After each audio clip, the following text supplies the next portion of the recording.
right.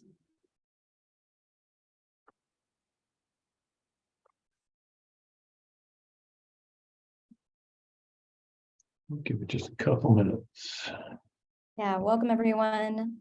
Thank you so much for attending our demo day. We're gonna get started in just a minute or two, but we're gonna wait for a few more people to join our Zoom. But we're excited to kick off in just a moment.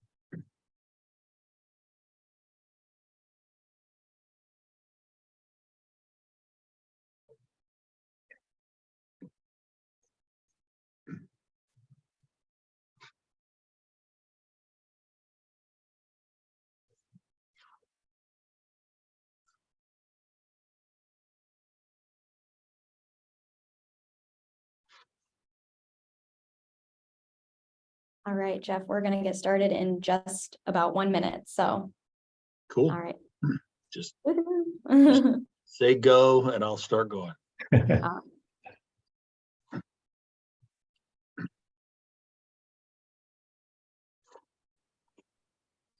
Mike Malloy with child.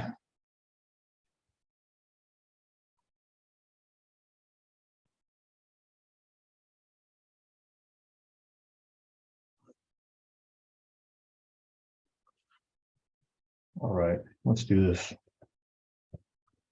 All right, Jeff. All right, welcome everyone to Demo Day 2022 for the Georgetown Startup Accelerator. My name is Jeff Reed. I'm the founding director of Georgetown Entrepreneurship, and I'm coming to you from the PRIORI building here on the main campus at Georgetown. You know, over 10 years ago, we launched the Georgetown Entrepreneurship Initiative, and we spent a lot of time serving students and helping students learn about entrepreneurship and develop an entrepreneurial mindset. Some of them start companies. We learned that when they start those companies and graduate and move on, we didn't have a lot of official resources dedicated to our alumni entrepreneurs. So about 5 years ago, we made a strategic decision to support alumni as they built their companies. We now have the Georgetown Venture Lab located in Washington, D.C., which has had over 100 companies as members over its 4-year history. And a few years ago, we recognized that there were so many alumni entrepreneurs who were not located in DC, who we might be able to serve through virtual programming. And so we created the Georgetown Startup Accelerator, which has now had more than, I think 35 companies have now gone through the accelerator, and you're gonna learn about some amazing companies here today. So helping host today's event is gonna be Alexa Fernandez, our MC for the day. She is a recent participant in this accelerator in a previous cohort. She is also the founder and CEO of an amazing company called Chili Maven, which hopefully she'll tell you more about. Also helping us today will be Howard Eisenberg and Callie Jacobs, who are co-directors of the Startup Accelerator.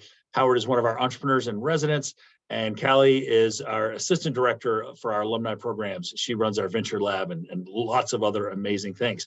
So that's the team that's gonna walk you through the program today.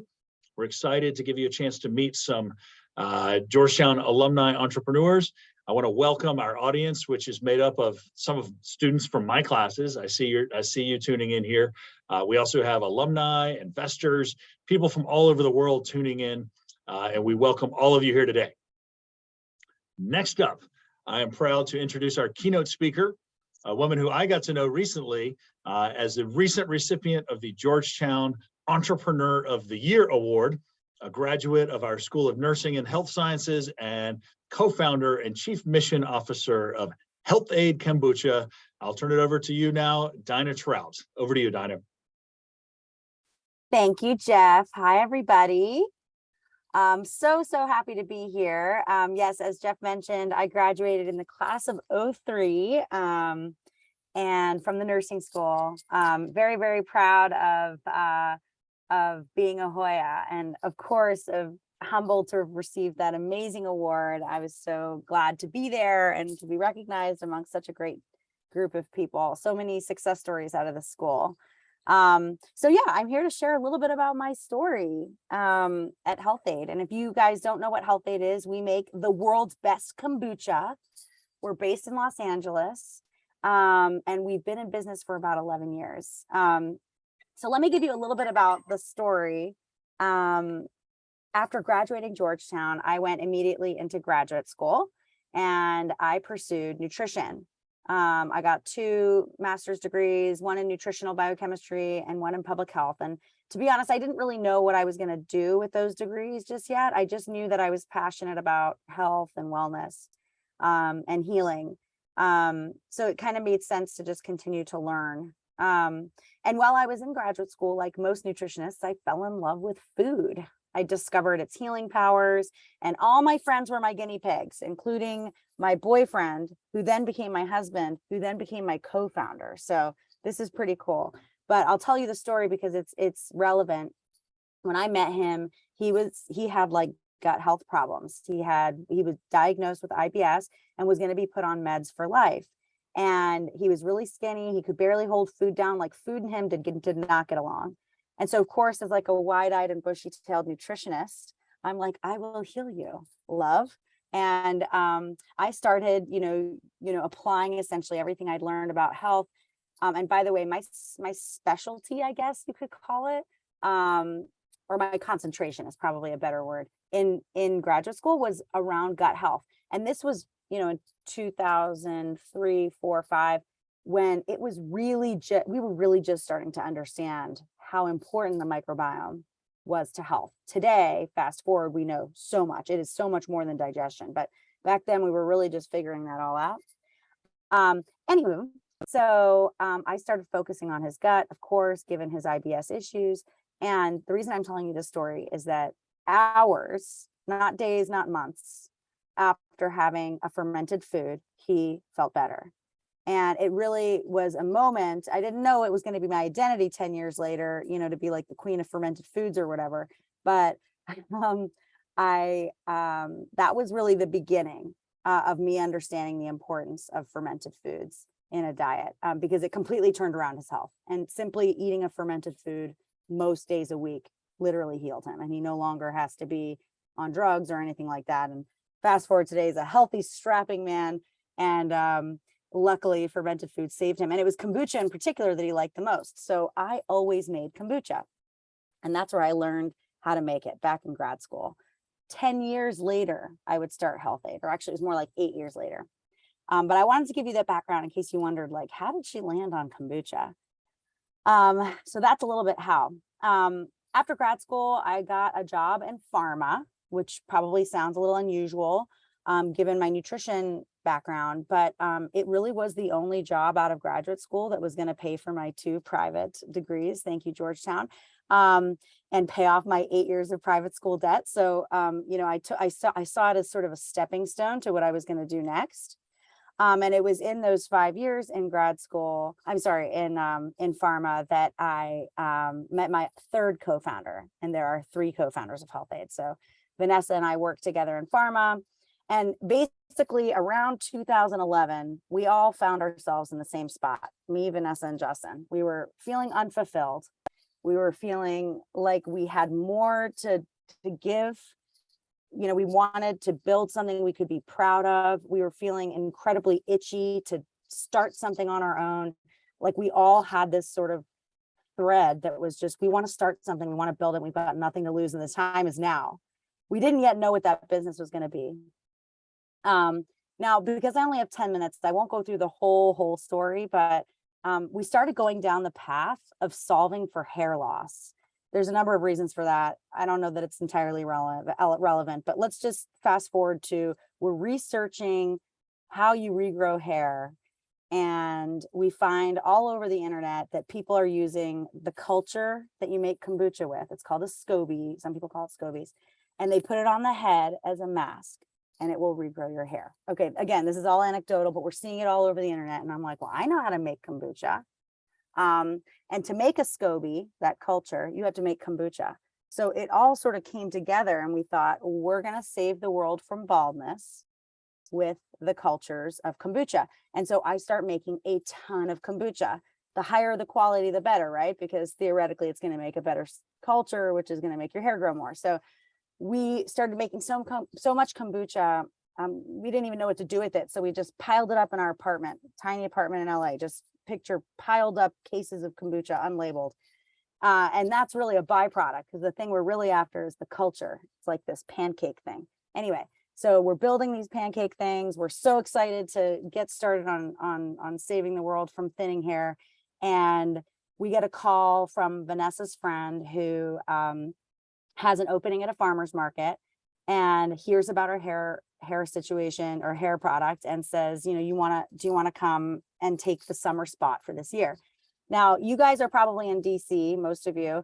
In LA, there's 120 farmers markets every week year round. It is a huge opportunity for food businesses to get off the ground, and even some, other packaged goods. So in this case, we were so excited that we had an avenue to sell that wasn't going to cost us a lot. It's like $150 per market. So not a huge amount of overhead. And we said yes. We said yes before we had a product. Like, we really just had the idea. We hadn't yet put a SCOBY on anyone's head. And so now this really put the time crunch on, because we had 4 weeks to develop a product, make sure it worked, and, get it ready for sale. Probably not enough time, but, and it turns out it wasn't. But I think it is one of the greatest secrets of the three of our successes, I would say, is that we got in the game before we were ready. And that was the best thing we ever did. And so one thing I'll leave you with today, foreshadowing the future here, one thing I'll leave you with for today is, I think that's the best advice I can give fellow entrepreneurs, is to get in the game. Maybe even before you're ready, because it turned out well for us. So no, we did not get the hair product ready in time. That became clear after one, afternoon with a blender and a bunch of scobies and avocados. Didn't work. But we had 60 or so cases of unlabeled kombucha. And we had already signed up for the farmer's market and paid the $150. So we quickly pivoted and we decided it would be a summer of selling kombucha. I made the best after all. We would see what sort of the summer brought us. At the very least, we'd learn some things about business. We'd get some cash to really focus on the hair loss thing. That was sort of our thought. Well, we showed up at the farmers markets and it was unreal. Like, not only did we learn in the first few markets that there is a huge niche here, like that we had hit on something, consumers were lining up to buy our kombucha. We couldn't make enough. We sold out in like an hour. It was one of those situations. We also found out that we were really good at it. We really liked selling it. We were good at pushing ourselves to sell more. You couldn't walk through a farmer's market in LA by the end of 2012 without trying our kombucha. We wouldn't let you. It was almost harassment. And that's really the start. By the end of the summer, we chose to forego the hair thing. We never actually ended up putting a SCOBY on anyone's head, and we got started. So look, from the beginning, when you look at Health-Ade from the outside looking in, and maybe it's helpful to give you a little picture of what we look like today. So I mentioned we're 11 years old. We're based in Torrance, California, just outside of LA. We'll do about 130 million in revenues this year, or 250 million in annual retail sales. We're sold in about 60,000 stores across the US, and we've got about 150-ish employees. It's a dream come true, to have started this from nothing, building it in our kitchen and selling it in the farmers markets with really just a few $100 to my name. And so when you look from the outside looking in, perhaps it sounds like, some sort of like glamour story, but of course it's not. And I think from the outside looking in, you'd say it was a story of growth. We never had a year that we didn't grow. We're extremely privileged to say it's been an average growth rate over the last 10 years of 50%. But from the inside, it certainly was not clean. I would say the view from the inside was certainly not sexy. It was more quite messy. And the way I like to share it with other entrepreneurs is, if you're going to grow that fast, like 4 times what would be natural, let's say, you're going to have 4 times the problems. So it really feels when you're building a company, and for those of you in the room that have done it before, you know, it's like building a plane while flying at full speed, and you're not a trained pilot. So you're learning that too. And while it's very fulfilling, it's not always fun. And very rarely is it glamorous. So even though outside looking in, we always got great press along the way, you know, on the inside, it was tough. So that's a little bit about the story. I think what I'll just finish with here, if I have a couple more minutes, is just to give you a couple stats in beverage in case you guys are like pursuing that. But it's a huge market, probably not surprising to you. It'll make close to $500 billion in revenues this year, non-alcoholic beverages. We are the nation who spends the most by far on drinks and food, by the way. Soft drinks are still the #1 beverage. In fact, in the South, most calories consumed by people are from soda, which is really crazy. So a lot of opportunity for healthier options. And of course, those healthier options are growing in popularity. Kombucha is one of those. And the market of kombucha is about $1 billion right now. And actually the healthiest of consumers, you might be some of those, they spend the most dollars per person on beverages. In fact, you might be surprised, and you might not even be aware that you spend an average of 6 beverages a day. Maybe you do, maybe you don't, but that's the average across the US. So there's a lot of thirst out there, and we're happy to continue to grow our market share there. You know, in the end, I think if there were like a few things I'd leave you with, I'd say it's competitive as heck, you know, expect it to be competitive out there. Once we hit this market, it was like 1,000 companies joined us in a year. You know, that's how it felt anyway. It was nuts. Now there's 90 kombucha companies on the shelf at Whole Foods. It's probably overwhelming. You could literally purchase 15, 20 different brands in any given store. So competition is huge, and you have to be on the offensive if you're going to create a consumer packaged good in the US. So you've got to be prepared to spend on marketing, on sales, on promotions. It really is a competitive marketplace. Even at 100 million in revenues, we're still spending 15% on sales, 15% on marketing, 13% on promotions. The second, I'd say it's more litigious than you expect. This isn't probably the fairy tale story, but I remember in the beginning someone telling me we'd be swatting lawsuits like flies, and that's about right. And they're not often, mostly they're not legitimate. This is just the US, and it's litigious. The third, and I'll finish with the fourth, and then I'll be quiet and answer questions, or I don't know what I do next. Thirst, I would say there's a million ways to do it right. So there is no playbook, and anybody who comes to you and tells you this is the way to do it, they're wrong. I've seen people be successful through broker teams, through retail, through online. Like there's every which way you can do it. So be careful not to cave to the way your intuition is telling you to go. I actually think you might be right, is a better thing to think of. And then the last thing, and I said it in the beginning, is get in the game. I think too much planning can hold you back. And I see it all the time with founders that are trying to perfect something, and meanwhile, the game's being played out there. So I think the sooner you do that, the better you'll be. And it's been an honor and privilege to spend 10 minutes with you guys. I wish you the best of luck. I'm here if you need me. Jeff, I don't know, am I supposed to answer questions now, or is that it? I just jet off. Thank you, Daina. You can just jet off, and we appreciate you joining us from the airport as an entrepreneur on the run. And your insight into your messy story are fascinating, and certainly an inspiration to Georgetown founders everywhere. Amazing. Thank you. Yeah. Okay, I want to now take a minute to explain more details about the Startup Accelerator for everybody, culminating here today. The participating founders were selected from a large pool of applicants. This is the third time we've run the program. The current cohort's been working very hard to build their companies and craft their message to present to all of you today. The GSA is a 9-week virtual program exclusively for Georgetown University alumni.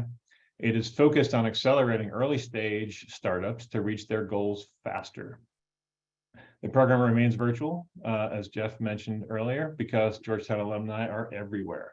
In fact, today you're going to meet one company headquartered in Colombia, South America, another company in Chile, and our host Alexa is coming to us as a GSA alumni located in London, England.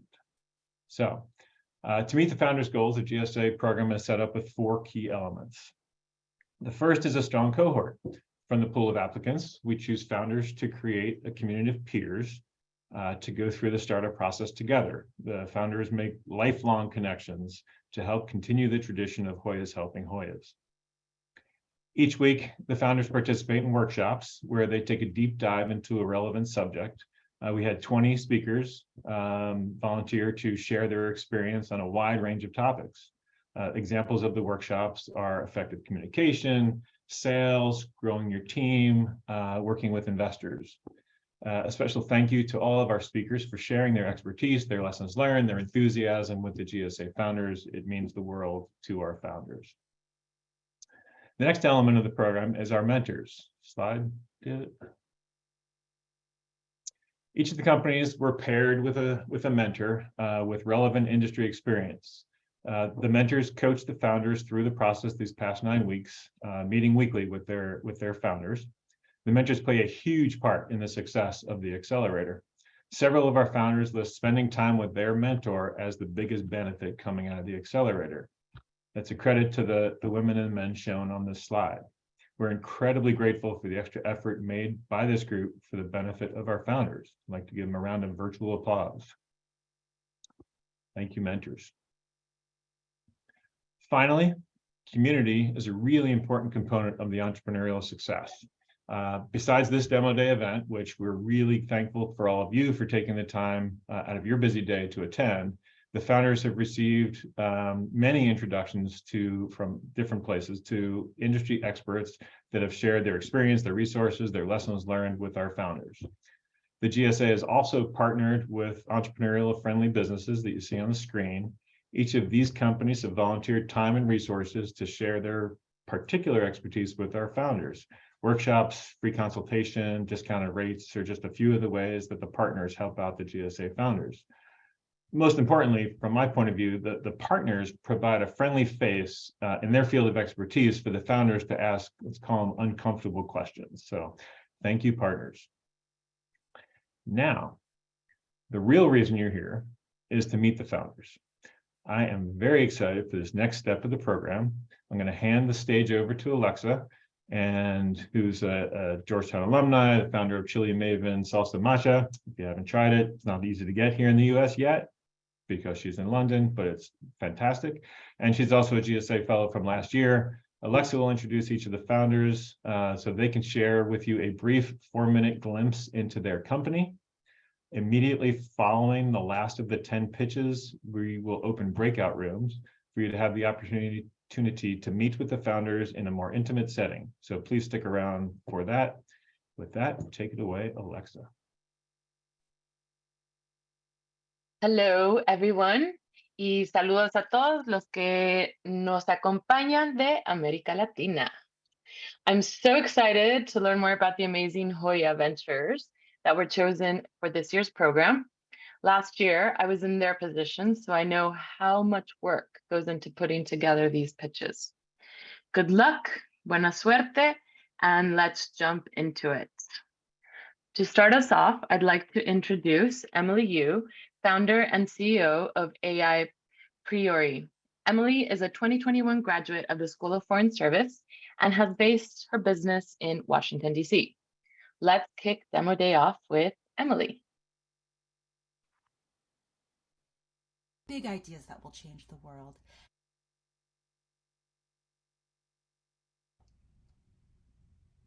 Hello, my name is Emily Yu, founder and CEO of AI PRIORI. I've spent the last decade leading teams at philanthropic foundations looking for big ideas that will change the world and developing the strategies to help bring them to life. At this very moment, there are 120,000 foundations across the U.S. that together hold $1.2 trillion in assets. Many of these foundations have program officers like me who are responsible for awarding more than $90 billion every year to the ideas we've identified. Most of these grants represent countless hours of research, due diligence, and relationship building, as they should. It's a highly competitive sector with millions of nonprofits from around the world vying for those dollars. To inform this process, program officers typically rely on a large number of resources, like journal articles, case studies, and progress reports, all documents that are readily available to them. The only problem? There's simply too much information to consume, and not all of it is relevant or up to date. And for the program officer, this knowledge gap is a real issue, because when we don't factor in the latest information, we increase our risk of misdirecting precious resources that communities and organizations depend on. To help foundations make more effective and evidence-based decisions, we've created an online platform to help program officers review their text-based documents and help them find the most relevant information on their most commonly asked questions, like what helped a program succeed, or what was an obstacle. This is particularly helpful when it comes to parsing community stories and other qualitative information. Let me show you on this mockup. Simply go to aipriori.com to upload your documents. For this example, I'm going to pull from my own portfolio, and let's pull progress reports from the last 5 years to see if there's any trends. With 20 grantees per year reporting on a quarterly basis, that's 400 documents. Let's use the filter to narrow that down a little more. I'm going to pick what's working, root cause, and capacity building, so I can get a sense of the underlying causes we're dealing with and what resources might make a difference. In just a matter of minutes, dozens of specially trained computer models have been applied to all 400 of my documents, and here are my content matches. We can refine this even more if we want, for example, in capacity building. By selecting a few more filters, I ensure I only get back what's most relevant to me and my query. To do what I've just shown you up until now would likely mean turning to a traditional evaluator who would manually review each of your documents, or maybe you'd create an enterprise computer system, both of which are very expensive and cost prohibitive. And that's where AI Priori comes in. Designed for both organizations and individuals, users can subscribe to our software or pay per document to review their content. With AI Priori, users will reclaim on average 10% of their time, save on evaluation and learning costs, and be positioned to make better decisions for greater impact. As it stands, foundations spend on average around $200,000 per year on their own evaluation and learning efforts, which drives a $24 billion market. We're prioritizing small and mid-sized foundations, of which there are 100,000 in the US. By year 5, we aim to capture 1% of those small and mid-sized foundations, which translates into 1,000 subscriptions, on average at $24,000 per year, bringing in a projected $17.5 million in annual recurring revenue.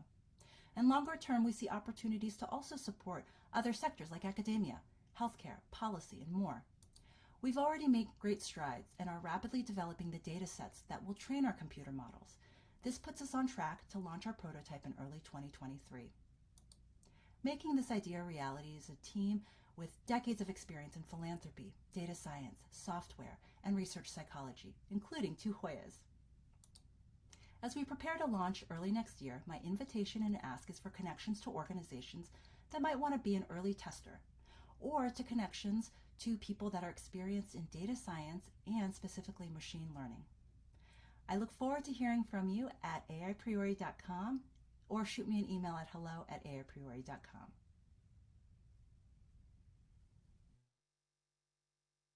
Thank you, Emily. Nice to see AI being put to use in the philanthropic sector. We haven't seen enough of that. So next up, we have Budeli. Carlos Bello and Jinsung Bak are the co-founders of Budeli. Both Carlos and Jinsung graduated in 2022 with an MBA from the McDonald School of Business. Budeli is headquartered also in Washington, D.C., and in fact, it's out of the Georgetown Venture Lab. So take it away, Budeli.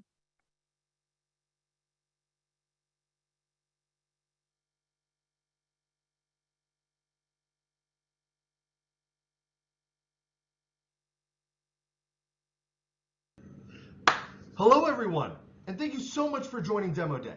My name is Carlos Bello, and I'm so excited to be sharing with you today Budeli, a virtual food hall for your lobby. There's a simple problem, and everyone knows it. We are all paying too much for food delivery. Let's walk through a typical delivery order. So, you want to order a $15 Nando chicken tender bowl from DoorDash.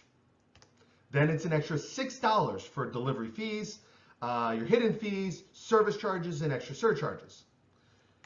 Then it's an additional $4.50 for the recommended tip. So what was $15 has now jumped to $26. So yeah, it's expensive, but it's expensive for everybody. Customers pay too much. Restaurants have suffocating commissions and drivers are poorly compensated. Food delivery is a $65 billion industry in the United States alone, and it feels somewhat broken. So this is where we come in. And here's our solution. By utilizing a unit economics model, we can reduce the cost of delivery. And that realization created our startup, Budeli, a property tech amenity for buildings to offer $2 food delivery to their residents. What Budeli does is partner with both residential and commercial complexes to leverage access to a large group of individuals at a single location to reduce those delivery costs by carpooling the food. So here's how it works for those in the building. Once the building subscribes to the Budeli amenity, those in the building can select their location to see their options. Then they place their order. They can go back and forth and look at lunch and dinner options and even see what's available to them later in the week. Then they choose and customize their meal before their select restaurant stated cutoff time and pay only for the cost of the food plus $2 for delivery. And finally, the food will arrive at the stated estimated delivery time where they'll be notified that it's ready for pickup at our Budeli lobby shelving unit. Let's see the difference in cost between the earlier example and ours. With DoorDash, the final total comes out to $26. For Budeli, to have the exact same order delivered to the same location, it's 40% less. We are post-MVP and post-revenue. Our revenue model comes from 3 channels: building subscriptions, restaurant commissions, and the $2 delivery fee. Our early assumptions have a single building generating over $17,000 a year in gross annual profit. We launched in September 2022 this year without any funding with a Greystar partnership in Alexandria, Virginia, and we have commitments to expand with them into new territories. Likewise, we have commitments from the logos in the slide to expand in 2023 into Northern Virginia, Bethesda, and Central DC. This model is equitable and creates a sustainable ecosystem, and that's our unique value. My sandwich doesn't need a private car, and Budeli's carpooling approach will reduce those delivery-related emissions by 90% while allowing local restaurants and drivers to get better pay for more efficient work. We are currently raising $750,000 in pre-seed funding for 18 months of runway, and that includes salaries, 4 additional headcount, operating expenses, and all the product enhancements. We do have a long-term 5-year plan, but I wanted to quickly show our goal-oriented 24-month plan to bring us to $3 million in annual revenue while bringing the Budeli amenity directly into the homes of over 50,000 individuals. Please stop by to learn more about how we're on track to hit these goals, our revenue streams, and to meet our team. And here's the team. Our experience spans across venture capital, sales, restaurant operations, food tech strategy, financial planning and analysis, and software and web development. Pause here to learn more, and we hope to connect and meet you one day. Thank you so much for listening. I'm literally going to be placing an order tonight just after this, so I wish I had Budeli because there are a lot of hidden fees.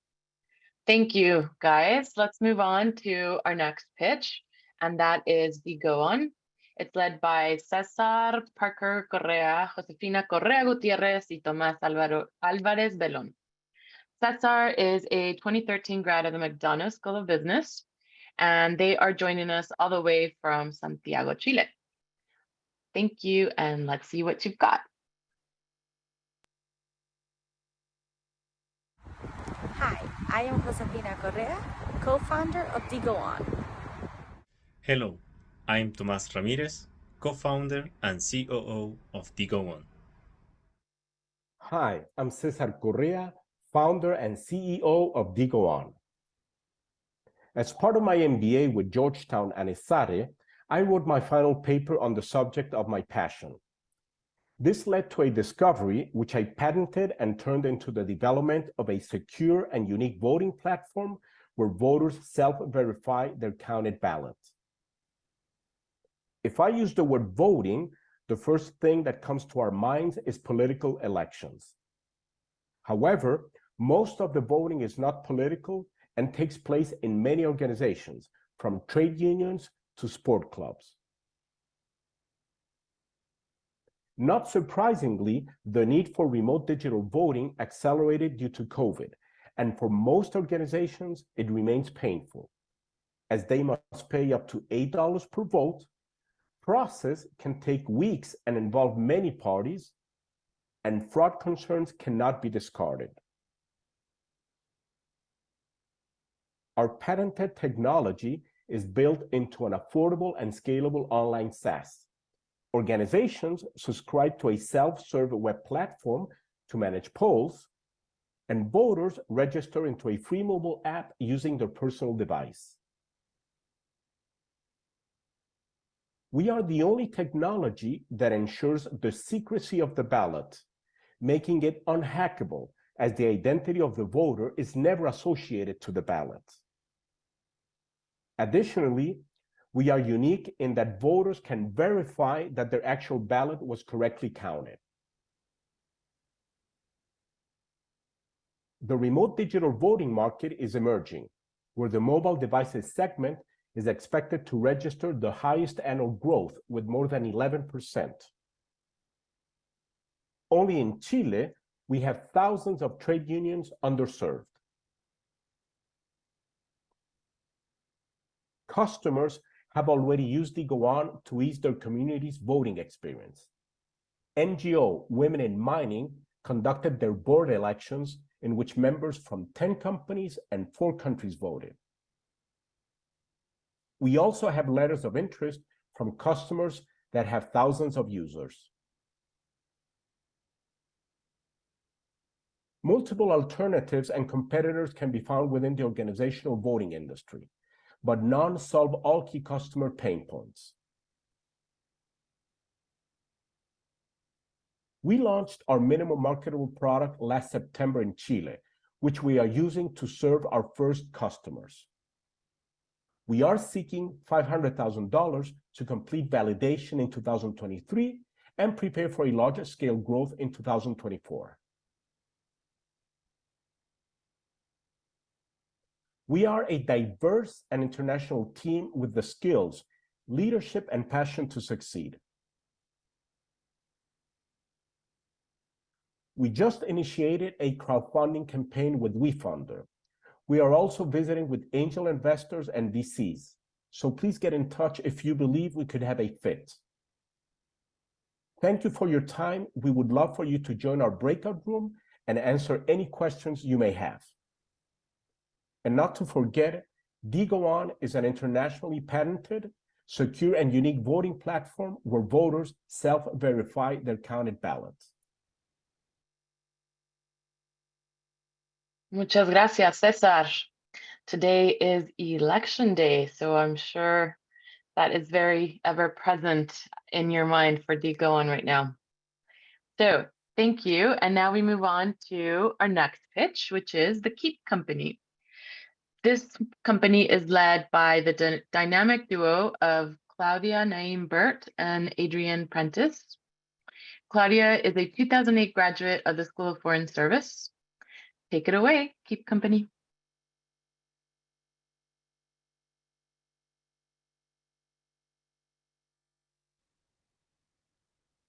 Hi, we're excited to keep your company today, so let's get started. Meet Leah and meet Leah's calendar. You'll see work in blue, family in green, and self in yellow. Know anyone with a calendar that looks like this? Then you'll know that the idea of effectively integrating all of this feels impossible. And so many high-achieving parents and caregivers like Leah burn out or leave. Estimates show that up to 70% of caregivers have clinically significant symptoms of burnout, anxiety, and depression.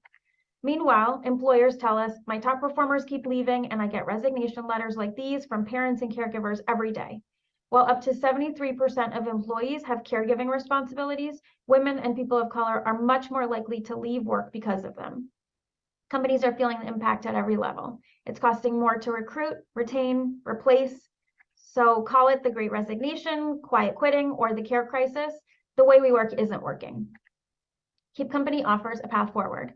We are an HR tech company that helps employees beat burnout and employers retain diverse talent. For working parents and caregivers, we offer a group coaching platform as an employee benefit. We're available to parents of kids of any age and anyone caring for a family member, a parent with dementia, a spouse undergoing cancer treatment, or a sibling with addiction.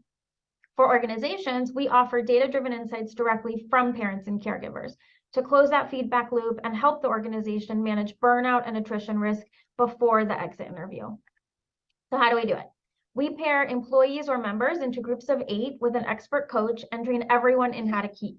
The groups meet at a scheduled cadence and progress together through a behavior science-backed curriculum, collectively learning strategies to find sustainability at work and at home. The magic is in how we bring these groups together. We match them based on 4 core sets of data: work responsibilities, family, personhood or shared experiences, and availability. Dating apps gather 2 compatible people, and we're doing it for 8. So how do you scale a human-centered business? The answer is technology at every touch point, not just in how we leverage data science to gather our groups, but how we train and manage coaches, to how we give our employer clients insights and recommendations to manage their organizational health. But the impact is ultimately what it's all about. 95% of our members report taking better care of themselves. 89% report feeling more agency at home and at work. And nearly all members report feeling more belonging and connection to themselves, to each other, and importantly, to their company. Companies feel the benefits of that connection too.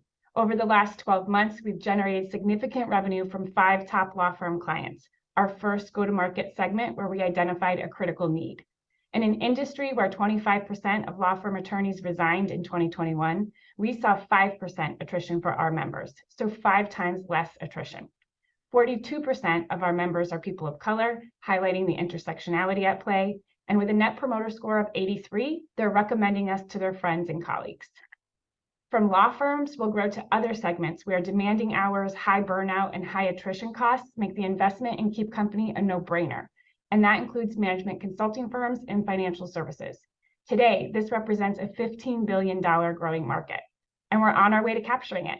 We tripled our revenue last quarter, and we're just getting started. And we're the people to do it. We're corporate executives, coaches, and we are moms. And despite our success, when we had children, we didn't see a path forward at work. We felt like we were failing, but in reality, we were being failed by a lack of systemic support. It's time to make work actually work for more people. Here's our ask. Do you know any working parents or caregivers with calendars that look like Leah's? Are you interested in learning more about our oversubscribed pre-seed round? If so, please join us in the breakout room. Thank you. A dating and coaching app for HR parents. Love it. I think it's the perfect time to be launching this. Thank you, ladies. Our next startup is Next Generation Inc. It was founded by Michelle Joseph, who holds her MBA from Georgetown, and she's based out of Rockville, Maryland. And here we go with Next Generation.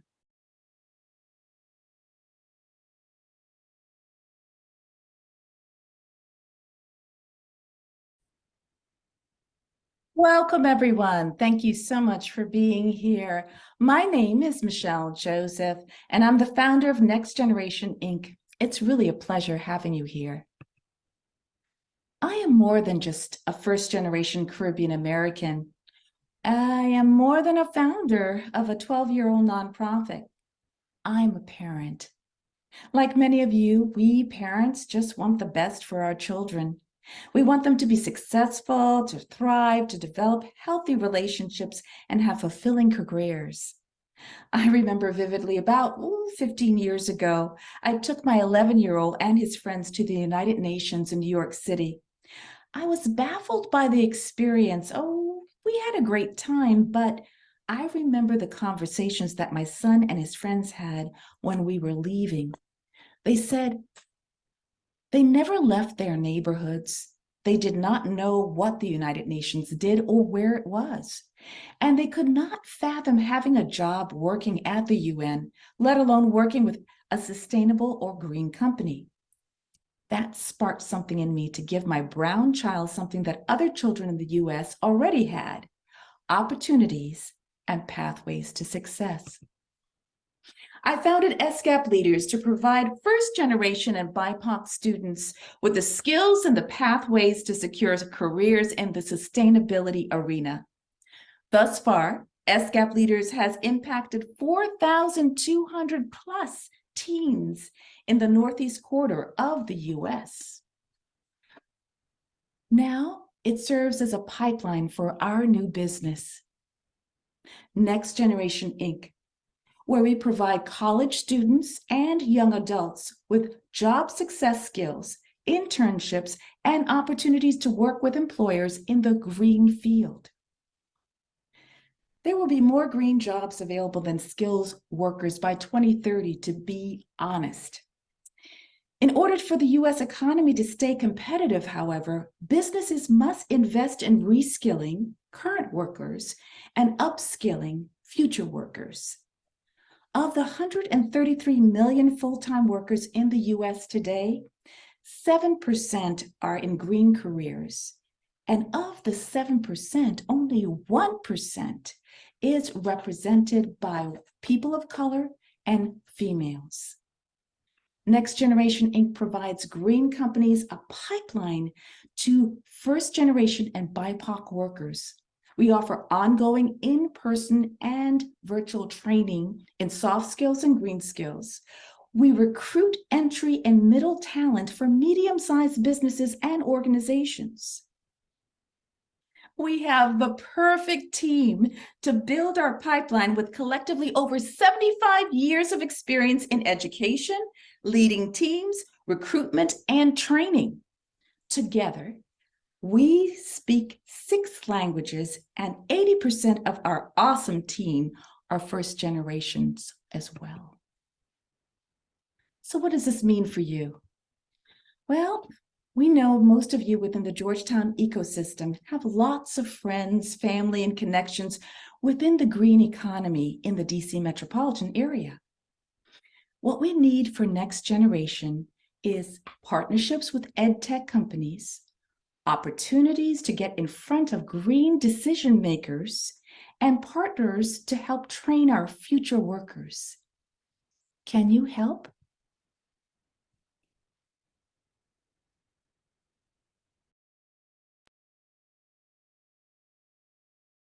Thank you, Michelle. So important to be building those opportunities and creating those connections. I completely understand. So next we have Parrotfish. We are halfway through our program, so hang in there, folks. We now have Katie Pearson-Fucci, who is DC grown, but she is based in New Bern, where she has launched Parrotfish. Katie graduated in 2020 from the School of Continuing Studies. So on we go to Parrotfish. Hi, my name is Katie Pearson-Fucci, and my company is Parrotfish, a collection of sustainable, zero-waste, plant-based, and palm oil-free personal care products. Humans are destroying the planet with plastic. We are killing animals, impacting water sources, threatening food safety, human health, coastal tourism, and contributing to climate change. Additionally, palm oil has been and continues to be a major driver of deforestation of some of the world's most biodiverse forests. And the $500 billion personal care industry currently relies on plastic packaging and palm oil. So much so that 552 million shampoo bottles will end up in US landfills this year alone. However, at Parrotfish, we do things a little differently. We currently sell shampoo bars, conditioner bars, shower steamers, and soaps and scrubs that are free of plastic and palm oil. We provide sustainable personal care items that can be repurchased and gifted. Our shampoo and conditioner bars are our most repurchased items, while our shower steamers are gifted by our repeat customers. We also focus on aesthetics, artisans, and creating visually appealing, curated products that appeal to customers beyond the zero-waste crowd with our eye-catching packaging and witty social media pages. But most importantly, our products are an easy transition from that liquid stuff. It is so awesome, and I was wary of how sudsy a shampoo bar could be. I couldn't be happier, and I'm a convert, says one of our customers. As the anti-plastic movement steamrolls across the globe, many consumers are actually seeking out plastic-free options, and more states and companies are vowing to reduce their single-use plastic consumption creating a $13 billion sustainable product market. Second, the personal care industry was valued at $10 billion this past year. And lastly, now more than ever, customers are looking to small businesses over mega retailers. And Parrotfish is capitalizing on these global trends. After 2 years of research and development, Parrotfish secured its first investment via a convertible note of $250,000 in late 2021, launching in April of 2022. Since the launch, Parrotfish has exhibited at the New York Now trade show, gaining the attention of numerous small businesses across the country, as well as larger companies such as Uncommon Goods and Bespoke Post.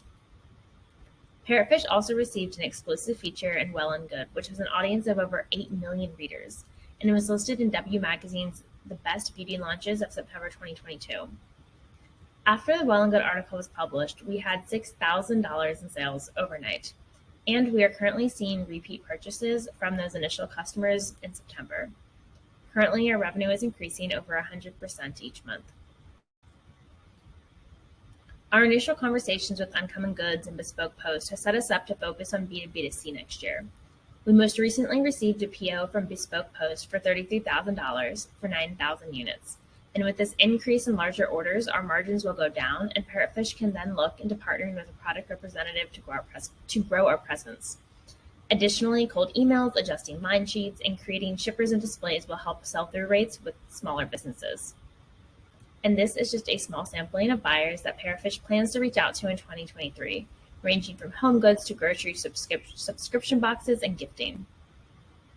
I have my master's degree in marketing from Georgetown University, and I recently left my job as a graphic designer at National Geographic after 7 years to pursue Parrotfish full-time. I founded Parrotfish with the help of my sister-in-law, Brittany, who has become an expert in the science behind the beauty, creating each of our product recipes. We are asking for introductions to contacts who may be buyers for the B2B2C space, or anybody who is interested in discussing Parrotfish funding opportunities. Thank you. I know what I'm getting as stocking stuffers this year. Very, very cool. Thank you so much, Parrotfish. So now we're on to Power and Pearls, founded by Tanya Sloans, who holds an LLM degree from Georgetown Law. Continuing the streak of DC-based companies, Power and Pearls is also located in our nation's capital. Let's hear what you have got for us today, Power and Pearls.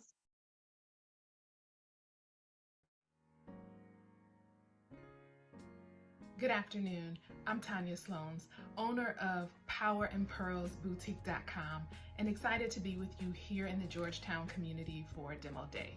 I am a 2008 graduate of the Graduate Law Program of the University Law Center.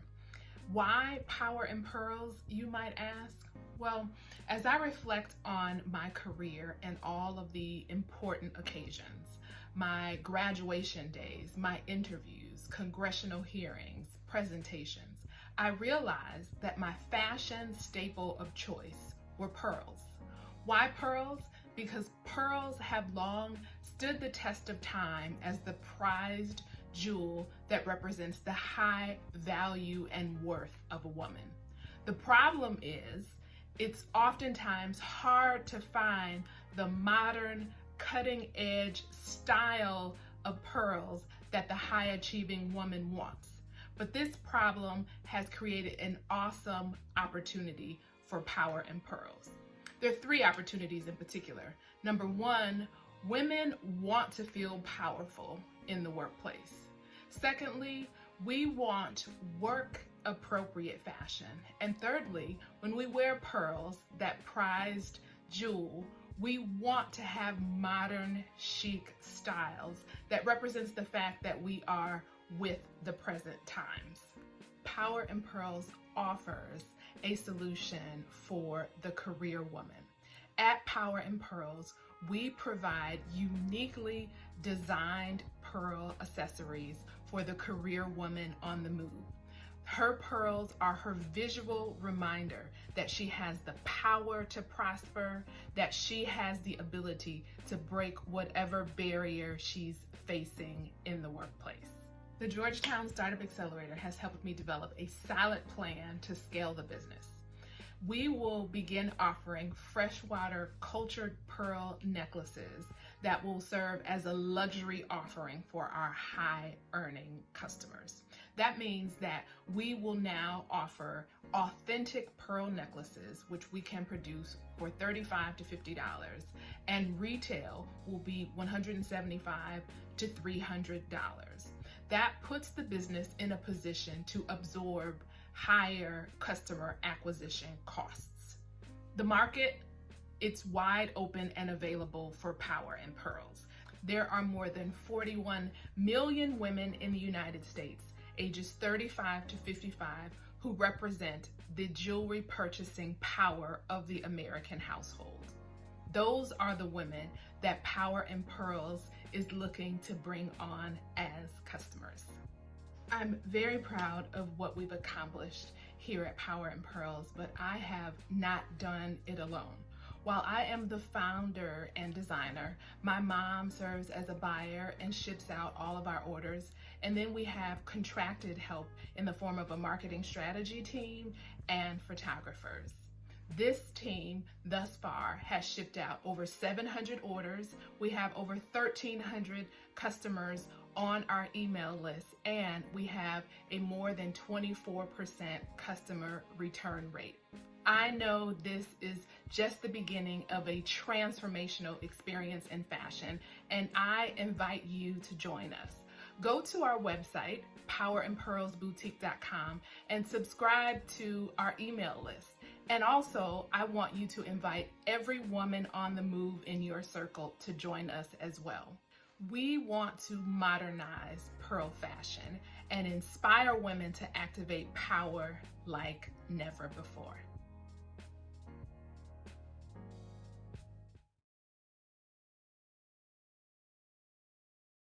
Tanya, I think I'm one of your target customers. I've never used pearls because I've always thought they were old fashioned. So I'm excited to go into your website and check them out, as I'm sure a lot of our audience are.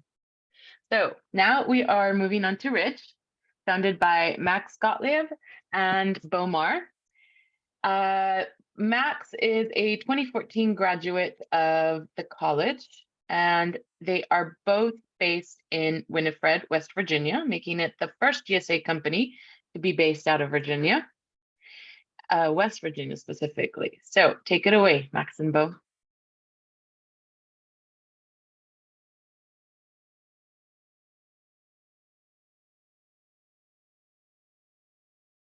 Hey everyone, my name is Bo, co-founder of Ridge, a simple, sustainable, secure digital bank.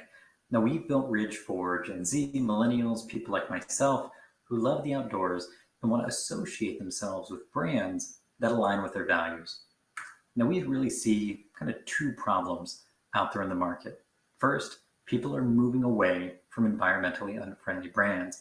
And second, the pandemic served as a huge catalyst pushing people into digital banking. But traditional banks haven't kept up and consumer trust is falling. And so that brings us to the solution. Obviously, Ridge. We want to be the Patagonia of banks. And we do that by not only protecting your money, but protecting nature as well. Now, when it comes to protecting your money, we don't have any of the brick and mortar stores, any of the overhead that a lot of the traditional legacy banks have. And so we are able to provide modern, no-fee services to our customers. But when it comes to what makes Ridge, that's protecting nature. Unlike any other bank out there, we have an impact fund where every swipe of every Ridge card, a little bit of that transaction is going to go to protecting forests, to investing in renewable energy, into trail revitalization, allowing our customers to be impactful. Next, we have the ecosystem. Unlike other cards where you might have a discount to a Starbucks or a Target, we would provide a marketplace of small businesses, of sustainable businesses offering our customers discounts. And we're able to provide those small businesses access to our national consumer base. Now, the market that we're looking at with this is large and growing. And we believe that our slice of it is large and growing as well. And that's because of our core demographics, Gen Z and millennials, and the sustainability and the outdoor-minded. Now, what I really want you to take away from this is this amazing statistic. 40% of Gen Z and millennials are set to switch banks over the next 2 years. And that makes sense. They're growing up. They're moving out of their hometowns. They're leaving their parents' banks. They're getting jobs. They're moving across the country. And at each one of those points, we want to be there when they do. Now, who are we up against in going after those core demographics? Traditional banks, not really. Digital banks to a small degree, but mainly this kind of core suite of sustainable fintechs. Now, when you look at the slide, you can see where all of these checks lie. And you may think that it's very self-serving, and it is to a degree, but there's a reason we put all of those checks under Ridge. We have read thousands and thousands of consumer reviews of all of our competitors, and every single time somebody said that there needs to be more impact, the branding needs to be better, there needs to be more community, more transparency, that became the foundation of Ridge. And we have really designed Ridge to fill in all of those gaps. Now, who is going to be that team that builds Ridge? Well, that's who you see here. Myself, a renewable energy attorney who has been in the environmental movement for longer than I can remember. Max, born and raised in West Virginia. The reason we're developing this bank out of Appalachia, an expert in community revitalization. And Grant, who has spent the better part of the last decade building and launching digital banking products into the market, along with our advisory board of C-suite banking officers, go-to-market professionals, and sustainability experts as well. So to get this all up and running, well, that's the ask that we have for you today. We're starting our pre-seed round so that we can not only build Ridge, but launch it into the market. And so whether that's you or somebody you know, we would love to chat. We hope that you will join us on this journey to both do well and do good.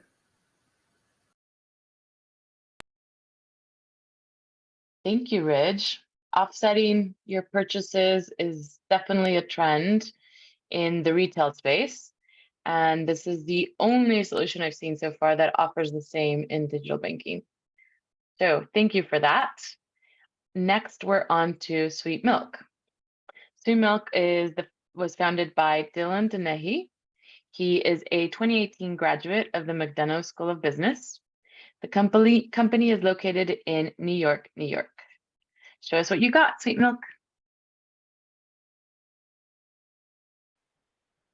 Hey everybody, thank you for coming to Demo Day. My name is Dylan Dennehy and I'm the CEO and co-founder of Sweet Milk. When I was younger, my grandfather told me that in order to grow, I had to drink lots and lots of milk. Both of my parents were on the shorter side and I wanted nothing more than to be tall. I couldn't stand regular white dairy milk though, although the texture was smooth and creamy, I needed more sweetness. So I resorted to chocolate milk.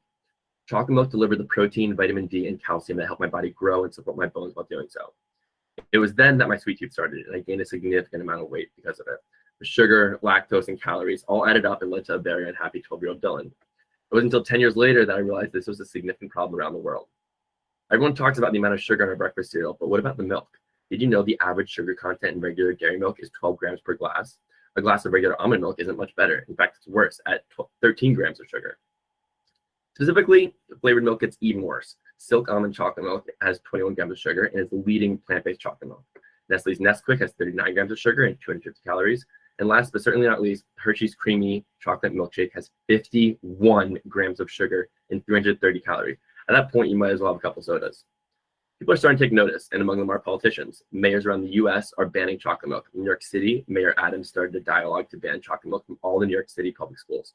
Although this is temporarily on hold, expect many other cities to follow in the tracks. Washington, D.C., San Francisco, Rochester, Los Angeles, Detroit have also voted to ban flavored milks. So we have a solution, a creamy, flavor-filled, rich, tasty solution. Our product, Sweet Milk, is a plant-based, sugar-free chocolate milk. With the rapidly growing rate of lactose-intolerant population, our product provides the texture and taste of dairy milk without sacrifice. It's made with pea protein and natural zero-calorie sweetener, monk fruit, and cacao. Served in a ready-to-drink bottle, 0 grams of sugar, 80 calories per serving, 10 grams of protein, packed with electrolytes, vitamin D, and calcium. Our market size is absolutely massive. The plant-based milk market size is $4 billion and expected to grow to $7 billion. So in this market, we're going to focus on mothers who are purchasing on behalf of their children. Millennial women are focused now more than ever on providing healthy nutrition options for their children. Forbes estimates the market size of the new mom economy, or the market size of first-time mothers in 2022, at $46 billion, a fraction of the $2.4 trillion spending power that the American mothers control, but a number that is almost certain to grow as an additional 1 million millennial women become mothers each year. Our go-to-market strategy involves 2 phases. First, we plan to get into negotiations with schools while rolling out our e-commerce store. Second, we plan to get into retail, but for now, we are solely focused on e-commerce via Amazon and the public school system. We worked hard and diligent on reducing costs from the start. We worked hand in hand with our product developers and scientists around the country to make sure we are getting the best ingredients and best prices. Due to our compressed costs, depending on our co-packer, we might even be profitable by the second year, something rarely observed in the startup beverage industry. We anticipate $400,000 in sales in our first year. Our team is a family, our brother and sister, who both consider themselves chocolate milk connoisseurs. When I say this chocolate milk tastes good, I'm comparing it to our childhood favorite, chocolatey chocolate milk with a scoop of chocolate ice cream. We've grown up a little bit since then, both have investment banking backgrounds, but one thing's remained constant in our life, chocolate milk. We both have previously worked at Goldman Sachs and have a passion for growing companies. We recently added Jordan DeChico from Super Coffee to our team as an advisor, and he's already become a key member. We're proud to observe some serious traction. Over 1,000 leads have provided us with their contact information to be notified when we launch. They provided helpful insights such as what type of sweetener they wanted, flavor, and texture. We're currently looking for a co-packer or anybody that can help us in the beverage space. Specifically, we're looking for aseptic or ESL manufacturing. We are amped to have everyone try this and cannot wait for our product to launch and for us to get a co-packer. Thank you, and looking forward to speaking with all of you in the breakout room. Thank you, Sweet Milk. I love chocolate milk, or chocomilk, as we say in Spanish. So I'm looking forward to you launching and having a taste. So now we have reached the end. Last but not least, we have Toperty. Toperty is led by Julián Uribe, Nicolás Maldonado, Pedro Botero, y Nicolás Albornoz. Julián is a 2020 graduate of the law school, and Toperty is joining us today all the way from Bogotá, Colombia. Adelante, Toperty. Hi, my name is Nicolás Albornoz. I'm the CEO of Toperty, and I want to tell you a story about how we are revolutionizing the access to homeownership for low and middle income families across Latin America. But first, we strongly believe that homeownership is the first step to tackle inequality and poverty in a region. And it's a powerful tool to improve financial inclusion while we help people achieve their dreams. Let's see the example of Maria. Maria is a middle-class young woman. She has a stable job. She wants to buy her dream house, but she doesn't have the savings needed for down payment, so she can't have access to a mortgage. Like Maria, there are 130 million Latin Americans with the same problem. And the thing is, in LATAM, to have access to a mortgage, which is the traditional way of financing a home, banks ask between 20 to 30% upfront as down payment. So this creates huge barriers for many people and denotes risk aversion for long-term debt from local banks. So how do we help? First, we buy properties below market price using technology and through partnership with local developers. Then Maria chooses her dream house, she moves in, and starts paying market rent plus some extra equity contributions. So she's gonna be buying home ownership from us over time. And after 3 to 5 years, when she reaches 20% home ownership, she finishes the purchase through a traditional mortgage. It's that simple. So why now? Real estate is entering its revolution 3.0, known as the ownership revolution. So companies focused on asset-backed tokenization, fractional ownership, and in general, better and more accessible ways to unlock real estate investments are leading the industry. Our revenue comes from the rent and the equity contributions made by Maria per month, the fixed appreciation rate agreed with Maria for every year that she stays in the program, and the discount we get in the underwriting. The target assets are housing units between $30,000 and $100,000. We plan to fund the acquisition of the properties using a capital structure of 80% debt, 20% equity. So we diminish the capital intensiveness of the model. And right now, as we speak, we are launching our crowdfunding platform that is getting really, really good traction due to the fact that we are unlocking small amounts real estate investments, and we're going to be able to impact more people and buy more housing units. There are several companies that have successfully implemented this business model around the world. So we are positioning Toperty to be the first PropTech in LATAM that solves the house financing problem for low and middle income families in Latin America. We strongly believe that we have the correct team to execute this business idea. We have more than 10 years of experience in real estate, private equity funds, investment banking, legal and regulatory issues, and technology. Since the end of June 2022, when we launched Toperty, we managed to have more than 70 people in our waiting list, and it will go up to more than 300 through partnership with big companies. And right now, as we speak, we have the first 2 tenants officially buying the house of their dreams through our rent-to-own program. We don't just invest in real estate. Tech is in our core. From user acquisition, real estate investments, pricing algorithms, asset and property management, up to credit origination is all tech-backed. And our vision is to guide people on their unique path to home ownership by also providing financial education services, build wealth, manage debt, and so on. We opened our pre-seed round in July, looking for $500,000 to buy the first 10 properties and continue developing our technology. Right now, we managed to raise $150,000 from key angel investors. My name is Nicolás Albornoz. I'm the CEO of Toperty, and I welcome you guys to answer all your questions.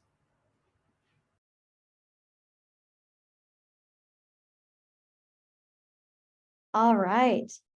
Thank you all so much. As Jeff Reed mentioned earlier, my name is Callie Jacobs. I'm the Assistant Director of the Georgetown Venture Lab, and I'd like to just give a huge congratulations to our amazing cohort of alumni entrepreneurs. You guys did it. We said 9 weeks would fly by, and here we are today. But we're so proud of all you've accomplished in a short amount of time, and it was really great to see all that progress in your pitches today. We're excited for our attendees to also get the opportunity to meet you in breakout rooms in just a moment.